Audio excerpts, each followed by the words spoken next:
Great. Okay, Martin, let me just introduce you very quickly so we don't delay more. So Martin has been researching on history of astrology for quite some time. I think it's well known for all the audience. He has published a large translation of a work on Tajika, so the Hindu branch of that includes the Persian and Arabic astrology into the Indian practice. Quite recently, 2 years ago, three, yeah, exactly. So, well, I'll let you give your talk. Right. So you can take the stand. Okay. So I'm always a bit unsure when sharing my screen on Zoom, but if you're seeing anything except the the slides, please let me know, and I can adjust it. Don't worry. So far, it's all good. Great. So first of all, this talk was meant to be right at the beginning of the conference, so it's a bit awkwardly placed. Not sure if it will work as well as sort of tying up lecture as it would have as an introductory lecture, but anyway, this is what I've got for you. So I want to start. I want to talk about the place, as I said, it says in the heading, the place of practice in the historical study of horoscopy. And I want to start by giving you two quotations from two Oxford scholars, C.S. Lewis and Alexis Sanderson, neither of whom was studying the history of astrology. I think C.S. Lewis is probably known to most of you. He's perhaps most well known today as the author of the Narnia books, but he was a professor of, I think, medieval and Renaissance literature was the title, and he was also very interested in theological matters and wrote as a layman on them. Alexis Sanderson recently retired from his professorship at Oxford, and he is a very well-known expert on the history of medieval Shaivism, that is a branch of Hinduism. So neither of these two scholars worked on astrology, but they still had things to say about historical studies that I think are relevant to our discussions today, or what you have been discussing yesterday and today. So the first quotation is from C.S. Lewis, who says about the historical point of view, and this is a bit sarcastic. This is from a fictional correspondence between two devils, but it's on the historical method or the historical point of view, which he says means that when a learned man is presented with any statement in an ancient author, the one question he never asks is whether it is true. And he goes on for a bit, and then he says at the end, to regard the ancient writer as a possible source of knowledge, to anticipate that what he said could possibly modify your thoughts or your behavior, this would be rejected as unutterably simple-minded. As I said, Lewis was, of course, a historian himself, and the book in which this criticism of the so-called historical point of view occurs takes the form of a correspondence between two devils. So we may be justified in regarding it literally as an instance of devil's advocacy. But it does seem clear that Lewis did intend his satirical description seriously as a warning against a pitfall in the path of historical studies, and I believe we should take that warning to heart. The second quotation that I want to give you comes, as I said, from Alexis Sanderson, who spent his life researching medieval Shaivism, a tradition to which he himself did not belong and does not belong. He's still alive. But he says that our understanding of it can only aspire to objectivity if it includes a sincere effort to see how things are in the subjective perception of its practitioners. One has to be able to enter into the spirit of their world, to be with them intimately, to see what they are saying and why they are saying it, to go beneath the surface of their texts. There has to be empathy. And it's my contention that many of the shortcomings that we can see in both past and present historical studies of horoscopic astrology spring from the reluctance of some scholars to develop such an empathetic perspective. And this reluctance sometimes seems to amount almost to a phobia. I'm talking here not necessarily of believing in astrology, but of taking it seriously as an intellectual proposition, which is to say, to entertain at least the hypothetical possibility of it being true. Now, why is this important? I think that suspended judgment or intellectual openness is important for a couple of reasons. And first, it guards us against betraying the very spirit of humanist scholarship, which is supposed to be different from writing partisan tracts, even tracts defending the current metaphysical orthodoxy or standard model.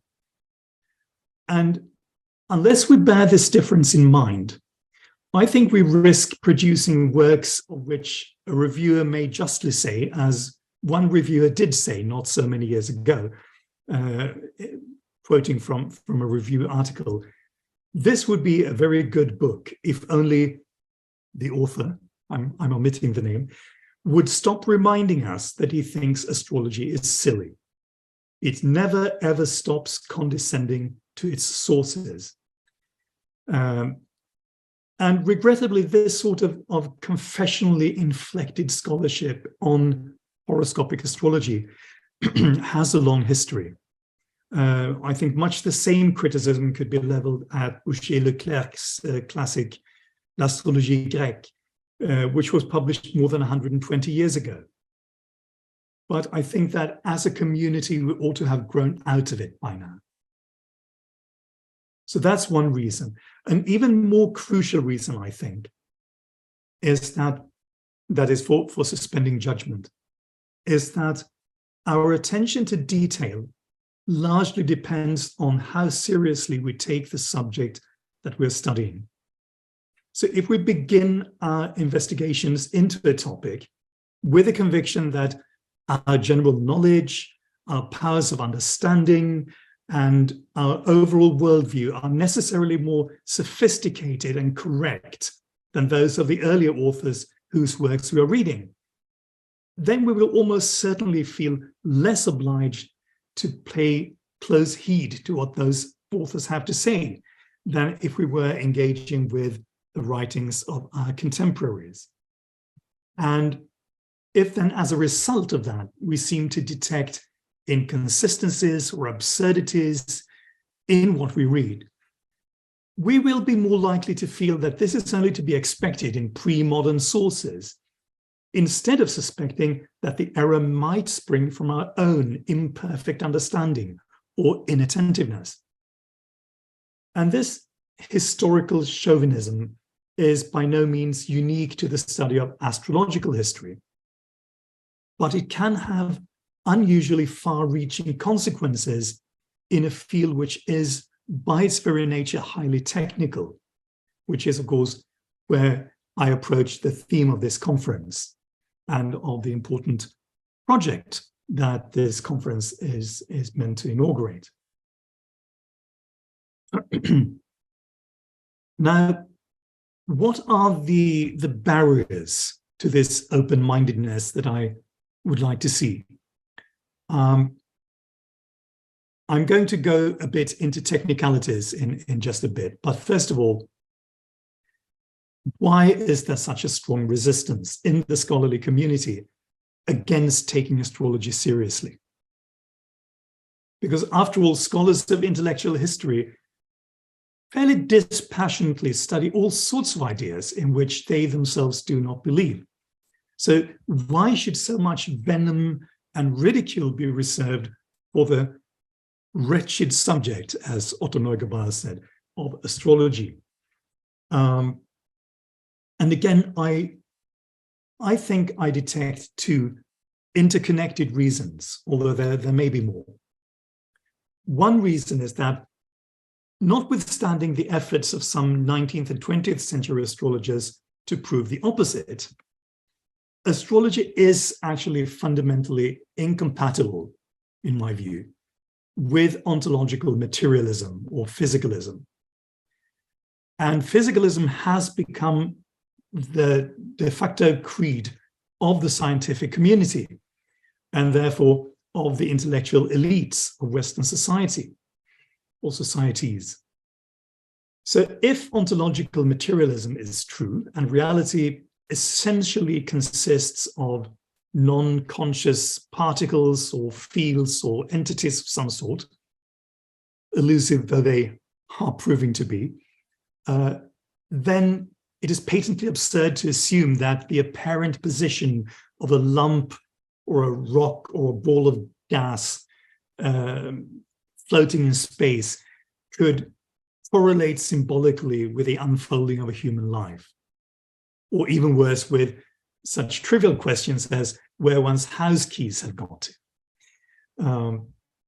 So astrology seems to me to require some sort of either idealist or theist, or both, worldview, both of which are, of course, anathema to modern scientism. If the central astrological doctrine of symbolic correspondences is to be tenable, then either the cosmos itself must be conscious or an expression of self-organizing consciousness, or it must be a system arranged in minute detail by some supreme intelligence outside it. Of course, if ontological idealism should be true, on the other hand, then astrology and other forms of what is generally called wisdom divination become the most natural thing in the world. Because in a universe that is literally created by consciousness, one would expect to see things like meaning, correspondences, even metaphor at the very core of reality. But that sort of thinking went out of fashion in the Western world a long time ago. Although there are some slight suggestions that it might be creeping in again, actually, in academic philosophical circles. But let's see. Anyway, this brings us to the second reason I find behind the scholarly antipathy against astrology, which is that in spite of being incompatible with scientism, astrology stubbornly refuses to do the decent thing and die.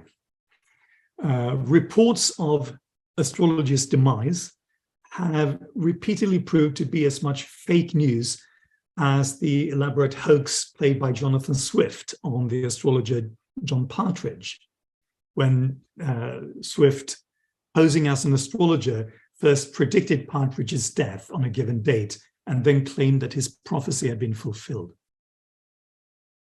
Unlike poor Partridge, who had a world of trouble proving his continued existence, astrology is manifestly alive, and this fact tends to rankle. Scholars in general may be prepared to deal magnanimously with erroneous beliefs that are long gone. De mortuis nil nisi bonum. And of course, as I said, it would be unreasonable to expect earlier generations of thinkers to have been as enlightened as ourselves. But not so with outdated ideas that flout the law of progress by refusing to go away. Right. So having said this, having sort of set the stage, I want to go on to discuss what I see as the actual problems or some problems in the historical study of astrology, especially its technical aspects. And I think we can identify at least 4 different kinds of such problems, which I call category problems, conceptual problems, procedural problems, and systemic problems. And I'll go through these in order. In order to elucidate what I mean, I will need some examples, which means I will have to criticize fellow academics to a certain extent. And for better or worse, I have selected most of my examples from the writings of colleagues who are no longer with us, especially David Pingree, and who are thus unable to defend themselves. But I hope you will accept my assurance that I do have the greatest respect for the pioneering efforts of these scholars, despite their occasional shortcomings. So the most universal and abstract class of problems that I can find are what I call category problems. And one example here is David Pingree's term continuous astrology, which has been adopted by many others. I'm sure I've used it myself at some point. Pingree originally used this term to designate the casting of anniversary horoscopes or annual revolutions, what is sometimes called today solar returns, where you cast a new horoscope for each year of life, if we're talking about the horoscopes of individual people. And as long as it's restricted to that form of astrology, it might be useful. But Pingree later extended this term to cover all manner of prognostic techniques, including directions, profections, transits, and various systems of planetary periods. Now, as I said, as long as the narrower definition is used, the contrast between continuous astrology and what Pingree called the basic natal reading might be meaningful. But once we start applying this term to any and all sorts of timing methods, we have to ask, what contrast could there be? Because any astrological reading is necessarily as continuous as the life that it attempts to depict. Ptolemy, who cites Petaceres, even states that an astrologer's very first task in judging a nativity is to estimate the native's length of life, so as to be able to determine whether potential events will have the necessary time to manifest. It is possible, of course, in principle, to differentiate between deducing from a horoscope that something may happen and determining when it will happen. But the former, the fact that something will happen in isolation, could never constitute a meaningful reading, because real people do live their lives sequentially, not all at once. So simply telling someone, you will die, is not a very useful prediction. And you will get married or you will have children is not very much more useful. It seems that Pingree didn't consider this because he didn't put himself in the place either of the astrologer or of the client. That's to say, he didn't think about astrology as it is actually practiced.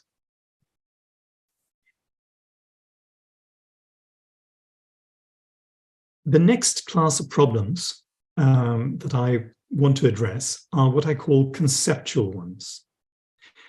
And by that, I mean those that relate to individual concepts within astrology, rather than to the art as a whole or its various branches.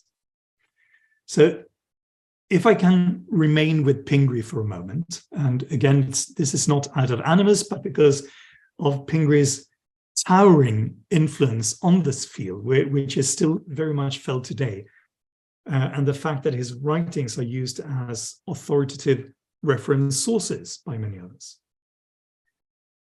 So remaining with that, we may take the instance of annual profections. And this is an early modern term, which Giuseppe Bezza, convincingly to my mind anyway, has shown to be a misreading for perfectio rather than profectio. Perfectio translating the Arabic word muntaha or intiha. So a coming to rest, a stopping, perfecting in the sense of reaching its goal.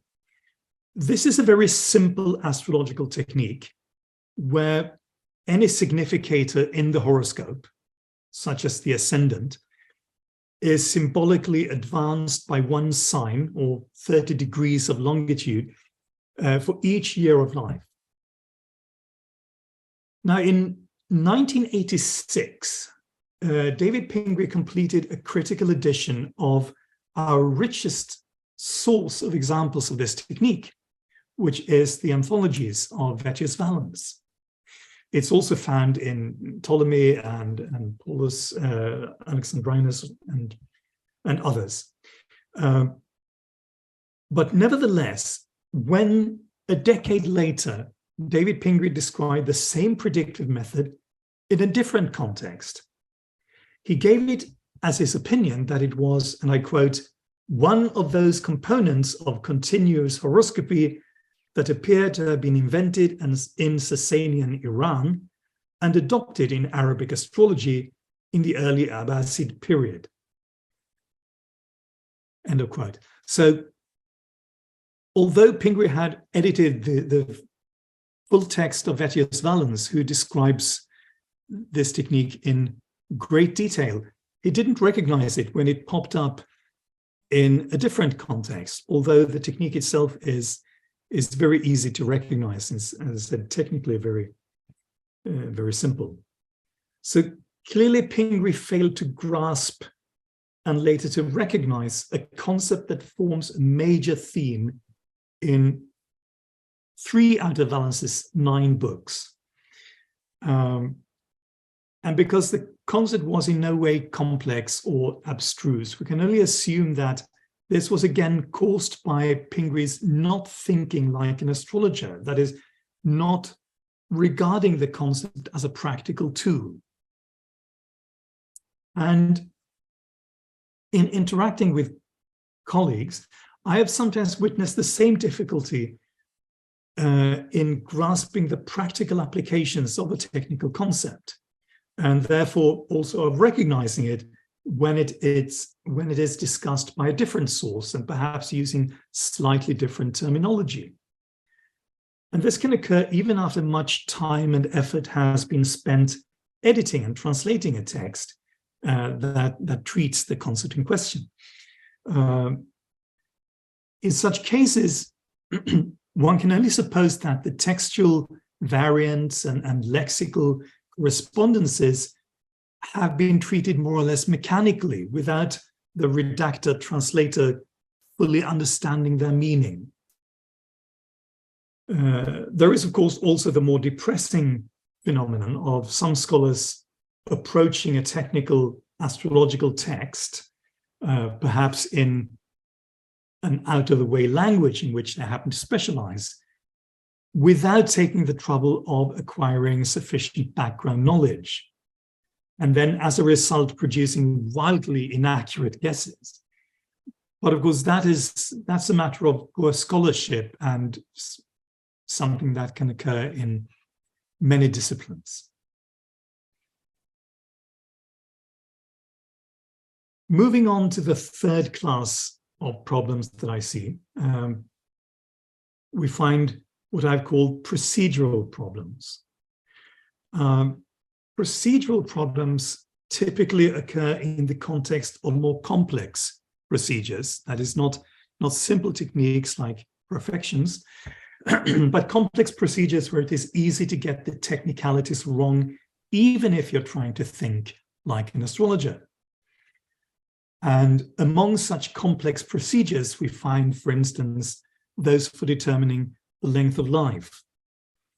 And one instance that springs to mind is that of the bulbillous horoscopes discussed by Neugebauer and van Hoosen in Greek horoscopes. Now, more than 60 years have passed since Greek horoscopes was published, but the example is still relevant because the mistaken conclusions that Neugebauer and van Hoosen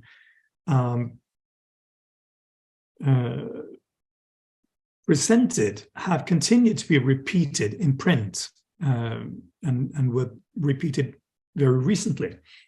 I won't go into detailed critique here, partly because it's an intricate technical matter and partly because I have already done so in print elsewhere. So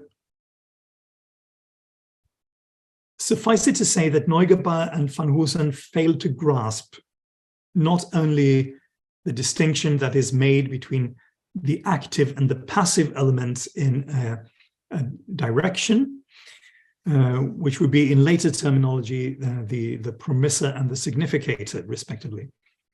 That's a purely astrological matter, but they also failed to grasp even the astronomical frame of reference within which the arc of direction is calculated. So they thought it was calculated in ecliptical longitude rather than in degrees of ascension. And this lack of understanding, in turn, caused several errors of editing and translation and interpretation. The fourth and final class of problems that I could find is systemic, by which I mean that even scholars who understand technically complex parts of astrology correctly may fail to grasp how those parts relate to each other in an overarching system and how they're combined in practice. And as a result, they perceive of the various elements that go into an astrological judgment simply as so many disparate and often contradictory indications, which they believe that an astrologer may choose to accept or reject or combine according to his or her fancy. And the result is at best a caricature, and more often than not develops into a sort of strawman argument against astrology. But sometimes a misunderstanding may be free of ideological dimensions. And again, I'm thinking of David Pingree, who, for instance, discussed the predictive methods of the Indian Tajika astrologers, as mentioned briefly by Luis. That is, those Indian astrologers who used Perso-Arabic astrological techniques and translated texts from the Perso-Arabic tradition into Sanskrit. So Pingree writes that these astrologers, quote, discuss annual events not only on the basis of the anniversary horoscope, but as well on that of the Muntaha being the perfection, as I mentioned earlier. So in reality, the Muntaha or the perfected degree of the ascendant exists in Tajika only as part of the anniversary horoscope, or the figure of the annual revolution. So the two are fully integrated and they're not separate elements, and one is never judged without the other. So this is, again, something that Pingree simply failed to understand. He didn't understand how different parts of an astrological judgment fit together. To pre-modern and early modern practitioners, whether in India or in Europe, the careful examination and sifting and synthesis of different indications or testimonies, to use a technical term, lay at the very heart of astrology. This is what an astrologer primarily did. It's both the most important and the most demanding part of the art. And astrologers, past and present, often differ in their conclusions, just like other practitioners of what used to be called natural philosophy, or for that matter, just as scholars in contemporary humanities often differ in their conclusions, in what they make of the evidence. But this does not mean that there was anything woolly or arbitrary about it, any more than there is. Of course, some people would say that there is something woolly and arbitrary to humanist scholarship, but I'm sure we'll try to disprove that. And as a few hours unprejudiced reading of some choice medieval and early modern works will show, the authors of those works, some of whom are better remembered today for their valuable contributions to philosophy, physics, mathematics, and astronomy,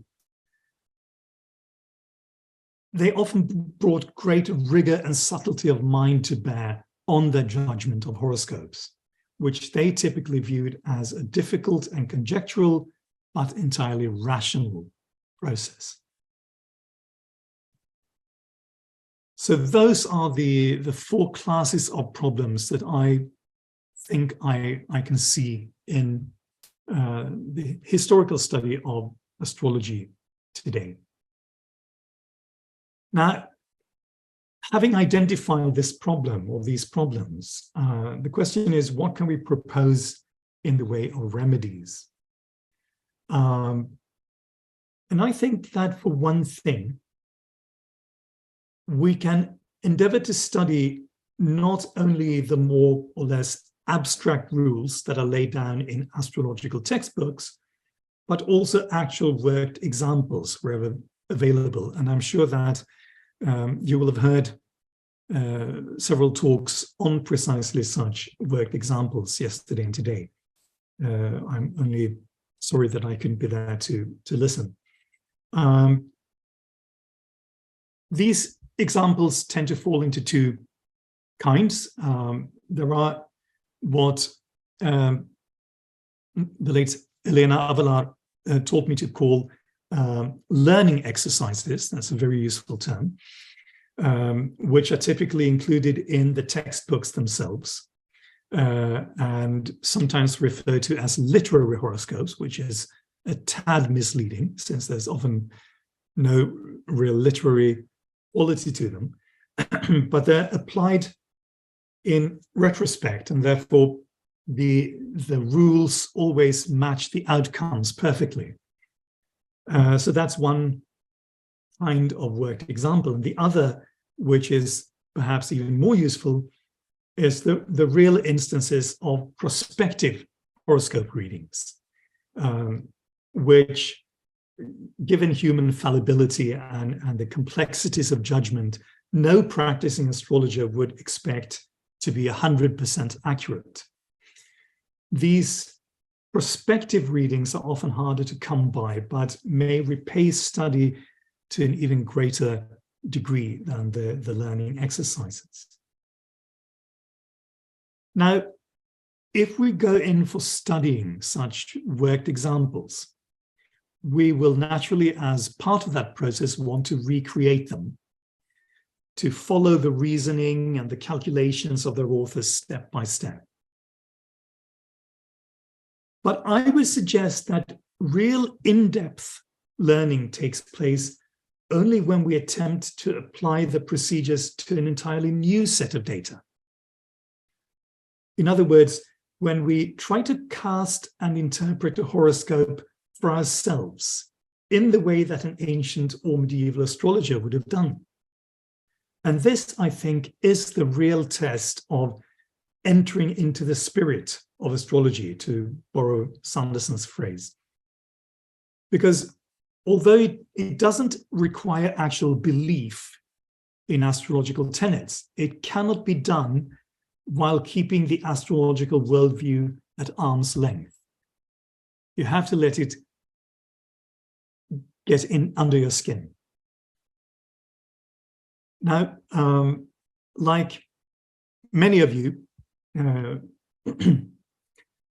I'm largely a philologist by training. And to my way of thinking, learning astrology is remarkably like learning a language. There are formal systems and structures to be memorized. But it is when you attempt to express yourself in another language that the language really opens up and begins to shape the way that you think. For example, I'm primarily a Sanskritist, so nothing will help you to develop such a keen appreciation of formal Sanskrit poetry. And I assume that this is equally true of Greek or Latin or Arabic, as trying your hand at some verse making yourself. And I find that it's the same with astrology. Astrology is more than anything a craft. Techne, ars, ilm. And it can only be fully grasped through practice. So if we really want to understand the ideas of astrologers in bygone times, to enter the world of their experience, then we do need to learn to do what they did. Now, in case this approach seems very radical, I should like to point out that it has been tried before now, if not often enough. It was attempted, for instance, by Tamsin Barton in what is still, to my mind, one of the best introductions to ancient astrology. Admittedly, Barton based her attempt solely on the reading of textbooks, not on worked examples. And she did it without applying any organizing principles, which predictably led to what she calls a morass of contradictions. But she did recognize the need for practical application. And she also had the good sense, and one might add the good taste, not to blame the stupidity of the astrologers, as she says, or the contradictions, but rather to recognize that the process of learning was an apprenticeship, and it was akin to a process of initiation.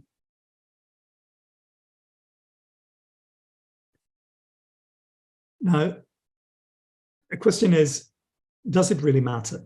Even if you should happen to agree with me thus far, you may be thinking, is it really that important to get all the technical details right? Shouldn't we, as historians, be more interested in the larger questions, the worldview of the astrologers, their metaphysical assumptions? And to that, I would reply that modes of thought give rise to technical procedures, which means that they're also tacitly encoded in those technical procedures. And in order to get at the modes of thought, which are not always spelled out, we do need to analyze carefully these procedures and sort of reverse engineer the horoscopes in order to understand things that the astrologers took for granted and therefore didn't say. So I do think that if we really do want to get at the worldview and the metaphysical suppositions, then we do need, first of all, to study and properly to understand the technical aspects of astrology. And I would also say that one-sided social histories of astrology, of which there are a a few. There isn't that much study of the history of astrology at all, really, as compared to many other fields of the history of ideas and learning. And there is extremely little, if anything at all, on the history of astrology in some cultural and geographic areas. But what there is often more socially oriented. So social histories, histories of how astrology was regarded, what kind of clients an astrologer would have, and what the function of the astrologer would be in society and so on, but not so much of the technical nitty-gritties, what actually went on, what the astrologer really did. And this one-sidedness can give the reader the impression that technique is divorced from interpretation. That is, it's not really important to understand what the astrologer did technically in order to correlate that with the predictions that he would make. Because, as I said before, there is this idea that it's really quite arbitrary anyway. You know, the astrologer looks at the horoscope and then it just says whatever he thinks the client wants to hear, or whatever idea takes his fancy. So this is, I think, a grave error, and one that needs to be corrected.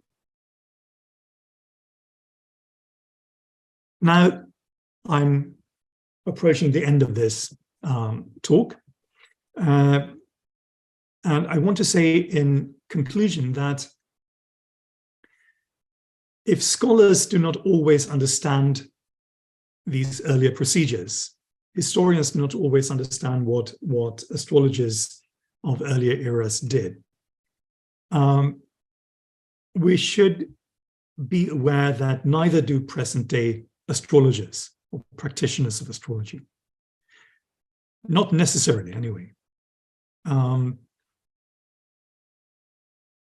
And in a worst-case scenario, we might get a sort of loop of misinterpretation where historians rely on contemporary astrologers in order to understand astrology and come up with ideas of what the historical practice of astrology was like.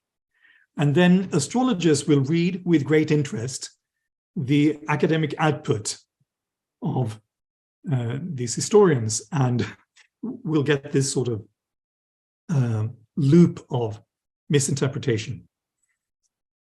So, as in many other fields, and I'm a historian of religion, technically speaking, that's my formal affiliation, which means that I work in a sea of, due to the way my university is structured, in a sea of Christian theology. There's a small island called History of Religions, which deals with everything in the world of religion that doesn't happen to be Christianity. So I work in an environment where I see scholar practitioners all around me. Most of the theologians working in the university are also ordained ministers or priests. And I think there are obvious disadvantages, obvious risks with such a situation, but there are also obvious advantages, I think. And I think in this, as in many other fields, scholar practitioners can provide a useful counterbalance to this potential loop misinterpretation.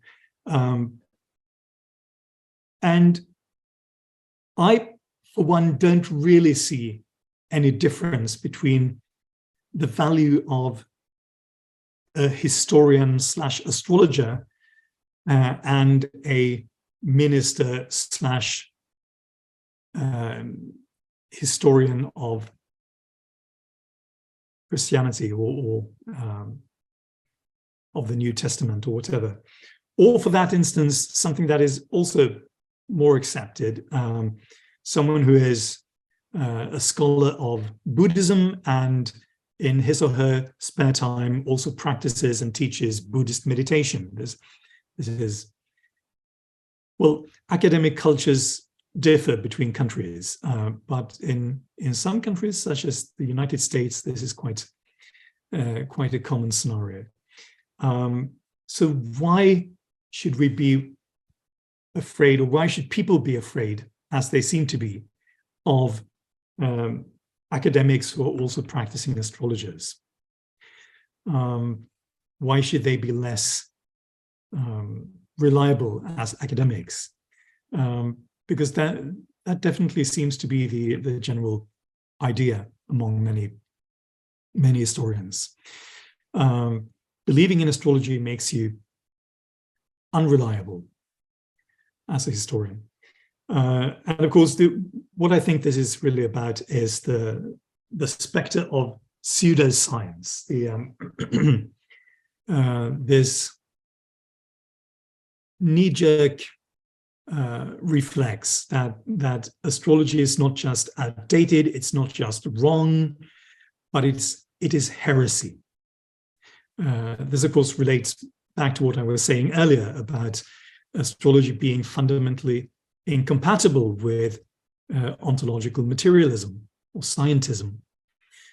So if scientism is the accepted faith or dogma of academic institutions, then astrology is heresy. And heresy is very, very dangerous. So this is what I think we need to, what we're up against as either as scholar-practitioners, of which I am one, or as people who want to make use of scholar-practitioners in our own work. So I think that's about all I have for you today. I'm very happy to answer any questions or discuss any points that you might want to raise.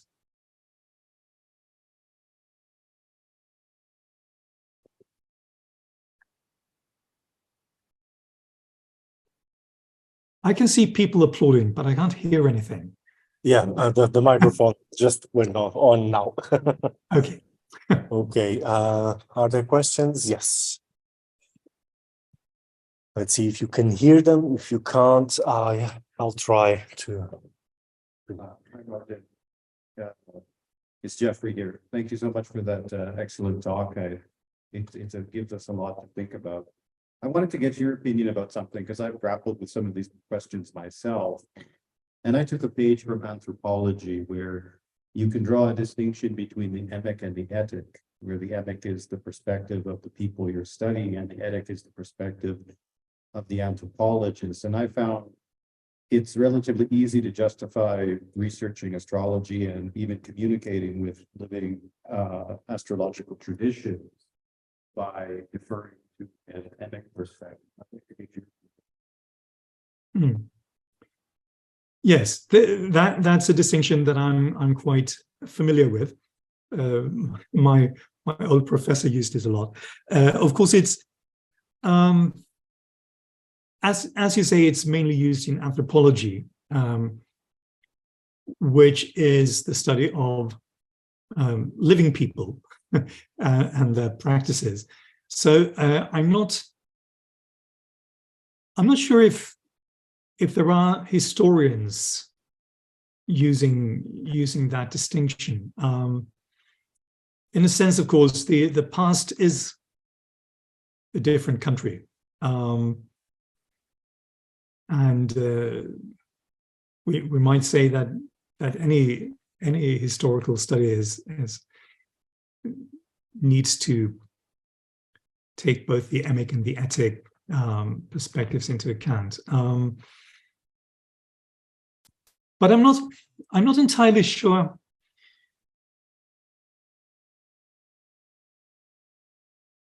I think my problem with that would be, I haven't really thought about this, so this is just, I'm just thinking aloud here. But I don't think we should presuppose that the historian needs to be a non-astrologer. Right. Saying that the astrologer's perspective is an emic, and the researcher's perspective is an etic one,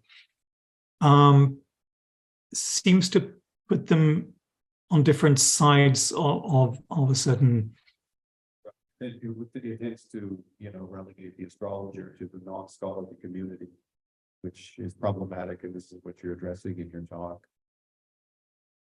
I didn't quite catch that, so maybe Luis can repeat it. Like basically, the problem, as you're suggesting, is that we end up relegating the status of the astrologer to outside the scholarly or scientific framework. Yes. And I think there's a problem.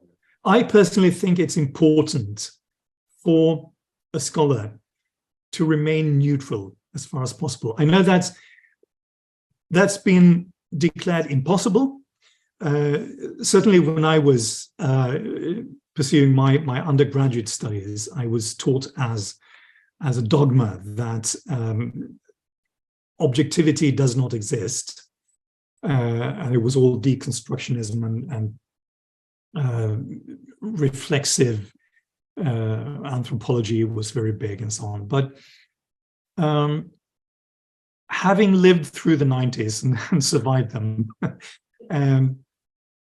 I would say that I still think that objectivity is a good ideal to strive for. It, like other ideals, it may not be entirely achievable. The ideal of a long distance runner might be to do his or her distance in 0 seconds, which of course is not achievable, but the closer you get to that, the better you are. So I think objectivity is like that.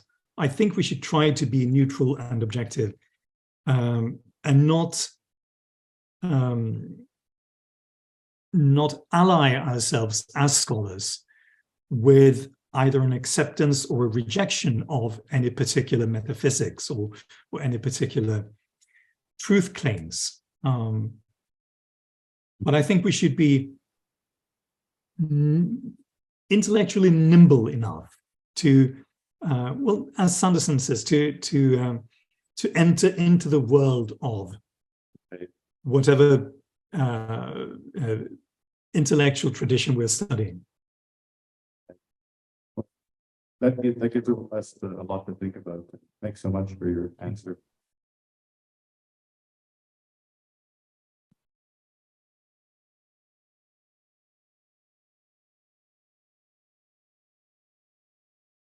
Hello, this is Steve Bamberg. We had the pleasure of meeting before, which I deeply regret.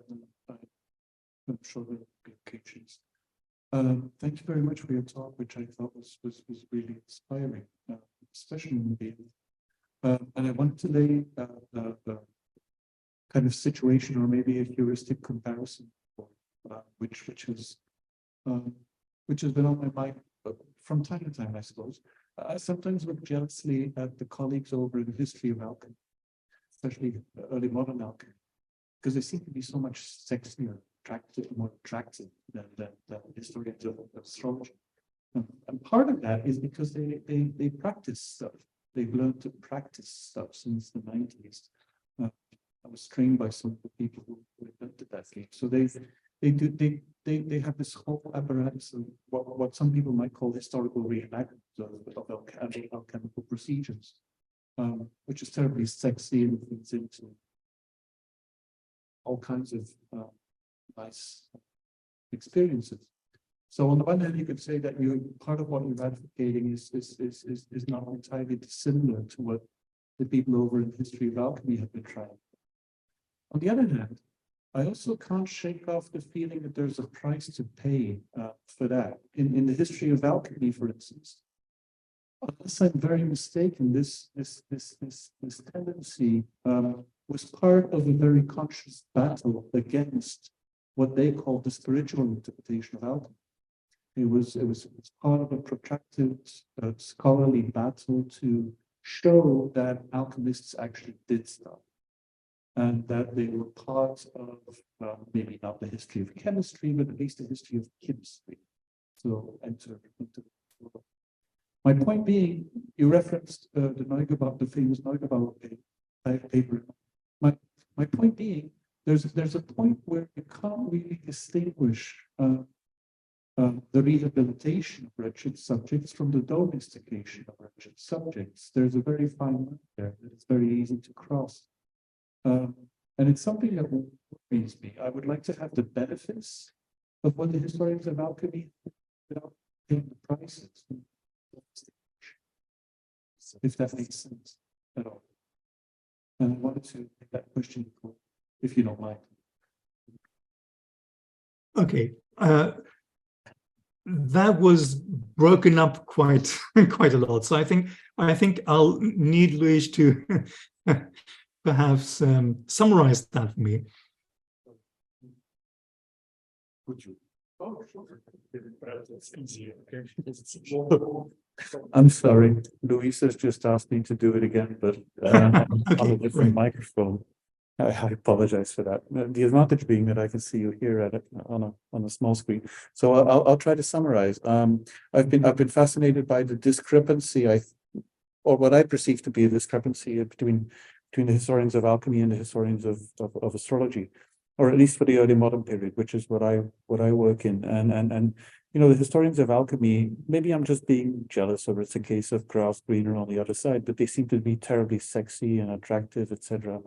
And a lot of that has to do with this culture of historical reenactment, which they have installed since the 90s, I think, and very successfully so. I read part of what you said, especially in the latter part of your talk, as a call to do something similar, maybe for different reasons, but anyway.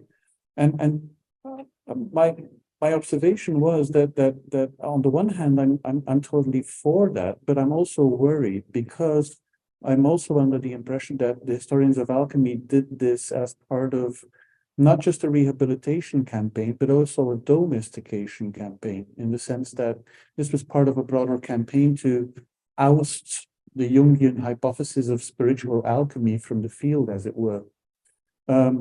So, you know, there's a fine line between rehabilitation of wretched subjects and domestication of wretched subjects. And I'm not sure if I want to pay that price. And at the very least, it's a line that one might want to consider guarding. And I wanted to see whether that is anything that you can relate to, or something that you would like to address. I hope that's clearer. The sound was clear, certainly. I'm just trying to understand what would be the domestication of, in the context of the study of the history of astrology. Good counter question. So where could this lead us? For instance, us showing how these techniques work, and I'm sorry if this is going to sound offensive or shocking, but completely foregoing any notion of truth questions, really. And I don't want to end up in a classic epistemological debate here, but there is something about astrology which you know, it's very easy to distance it if you say, well, it's basically just a variant on literary hermeneutics. That to me would be domesticating it, I think. I think astrology is a little bit wilder than that and a little bit more challenging to that in our own time and age than just that. But that could be one avenue where you end up, if that clarifies things. I think so.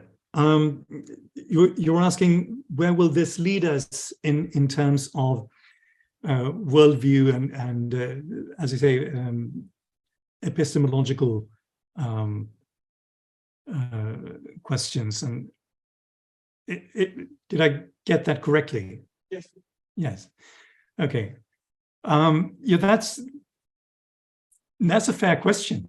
I mean, but that's no different, really, is it, from someone studying? As I said, I'm a historian of religion. So someone studying Buddhist meditation practices and converting and becoming a Buddhist. I mean, that can obviously happen. I mean, it does happen quite frequently. Or I actually know of a case of a German scholar. This was back in the 80s, so quite a while ago. But a German scholar who wrote his doctoral thesis translating a Sanskrit work, or maybe it was two Sanskrit works on astrology from Sanskrit into German. And he did this, he was living in India, studying with traditional scholars who helped him understand the texts. And so he produced his PhD thesis, but during the course of his work, he was asked by various friends and acquaintances to cast that chance, and he did. And he was shocked to find that, in his experience anyway, this stuff worked. And he ended up leaving the academy and moving into an ashram. So, I mean, these things do happen on a personal level. Should that deter us as scholars from studying such topics? I don't think so. I think what we need to do is keep our roles separate, and to be very clear to ourselves as well as to others as to when we are wearing one hat and when we're wearing another. And ideally, I'd like to create an intellectual climate where people who find that this stuff works, if that's what they, the conclusion that they draw, where they don't have to leave the academy and move into an ashram, but where they can actually stay in the academy, and where their own personal experiences and views of astrology's truth claims and underlying metaphysical assumptions, where those things do not impinge on their work as historians. So I think we need to keep these things separate. And I really think that in other areas, I mean, in philosophy, for instance, practical philosophy especially, you have the same sort of tension going on. People study these ideas, and you can't keep them from asking, well, what does this mean to me in my life? I'm studying ethics, and I'm studying various aspects on animal ethics, for instance. And does this mean that I should become an animal rights activist? Yes, I think it does. So off you go and become an animal rights activist. Does that mean you have to stop being a scholar, stop working on theories of ethics? I don't think so. I think you can do both. Same thing if you're working on whatever political studies or environmental studies. Do I do I have to become a climate activist? Because I've studied the environmental crisis, and I've come to the conclusion that our time as a species is almost up. So does that mean I need to become a climate activist? And if I do I have to leave? Do I have to leave the academy? I don't think you need to. I just think you need to be very clear that one thing is what you do as a scholar, and another is what you do in your personal life, and the how you apply the things that you learn in your own personal life. I don't know if that answers your question. Again, I'm just thinking aloud here. No, it's very kind to address it. I think I agree with the first half of your conclusion, disagree with the second half, but it doesn't matter as long as we talk about these things. Thank you.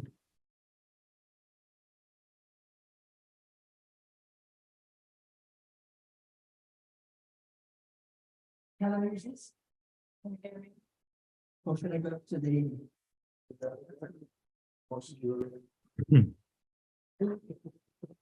No, this is probably completely irrelevant, but what you were saying just now during your talk reminded me very much of Theodore Bibliander's justification for publishing the Quran in 1543.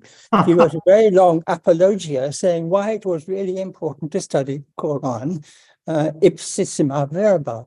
And he gave so many reasons that you have to know what your enemy, as it were, what they believe. You have to. It helps you to learn Arabic. It helps you to speak with to rescue captives, and there are all kinds of reasons why you have to actually face the material of your. Well, not your enemies, but material which other people think should not be looked at all. I just was reminded that, it does help enormously to get to grips with the actual material and to look at it in a sympathetic, if not entirely an empathetic manner. Thank you, Charles. It's nice to see you.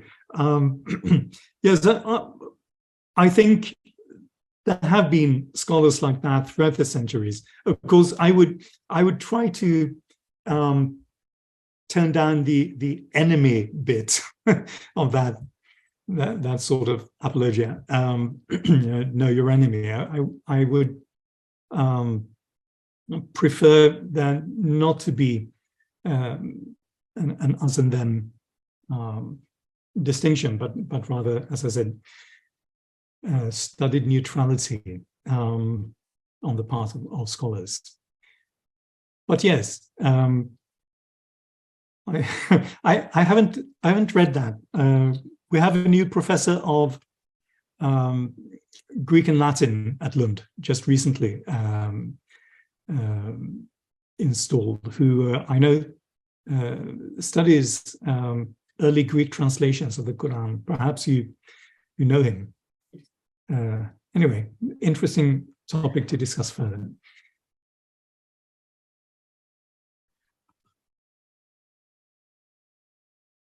May I ask something or make a contribution? Of course. One moment. Oh.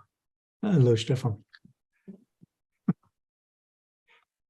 Yes, hello, Martin. Thank you so much for your very stimulating talk. And in a way, I'm really glad to see that even at a distance, we are currently all, except for David, unfortunately, united on my screen here.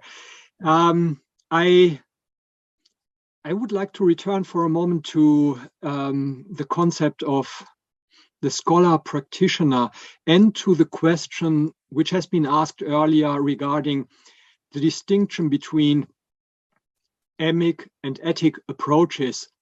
What I'm going to say now may be just wrong, but here is my take on that.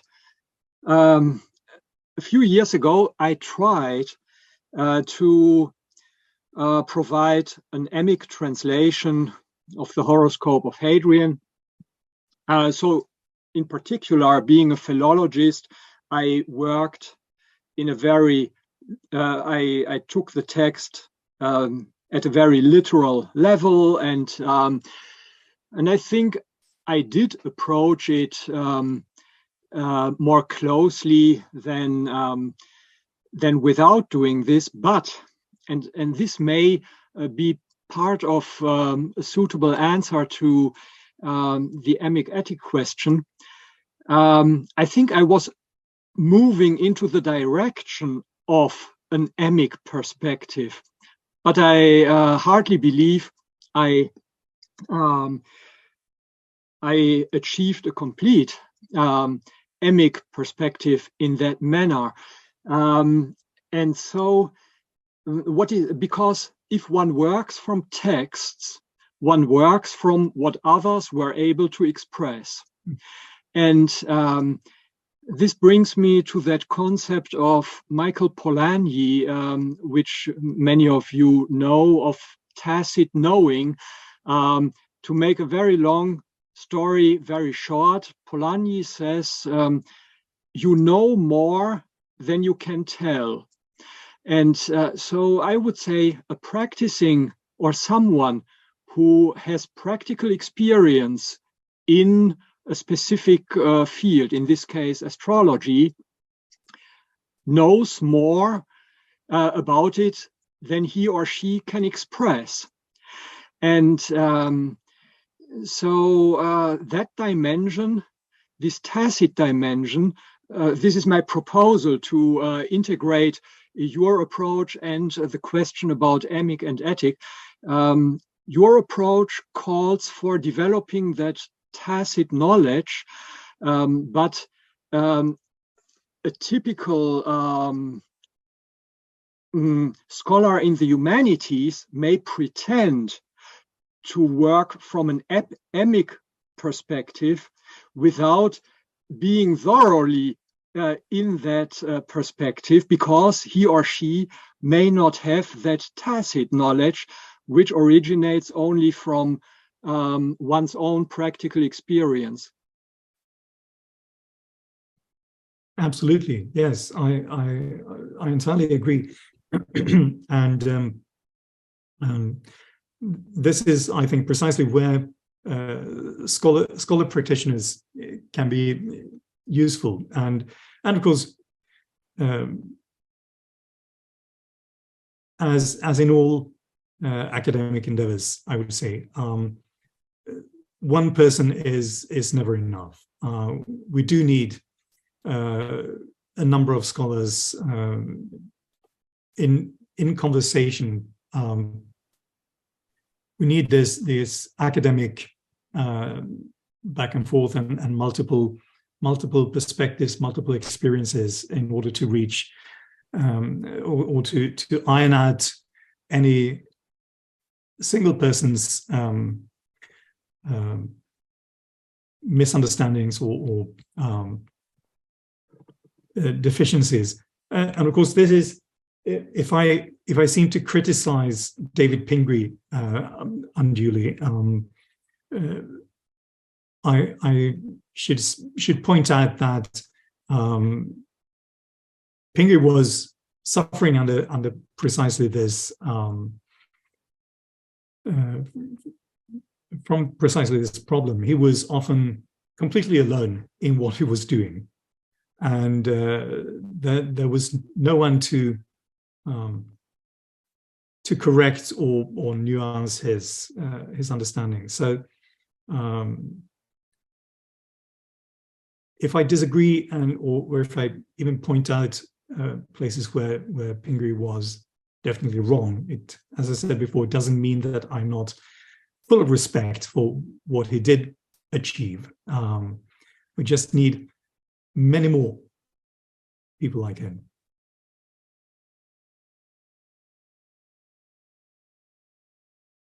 But basically, I agree with what you say.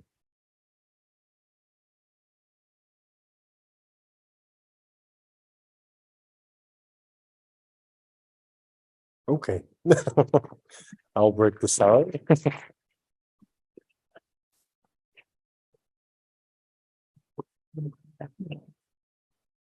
Okay, thank you very much, Martin. Thank you very much, Stefan. I will now close the Congress by thanking everyone that was here. Of course, the lecturers who are here virtually or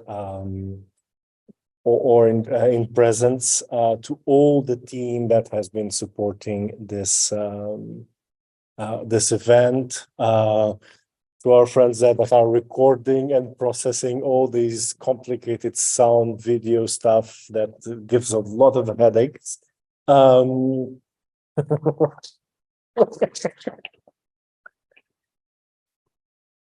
And also, of course, I already did to the institutions that hosted us and supported us throughout all of this endeavor. So we finish, I think, in high note. Martin, I know you had planned this for a beginning, but I think it also ended brilliantly the entire Congress. So I'm glad that you were able to give your position and then for us to discuss this. I think it was as good as an ending lecture, as it was as it would have been a beginning one. So perfect on that. And so I bid farewell to all of you, to the audience.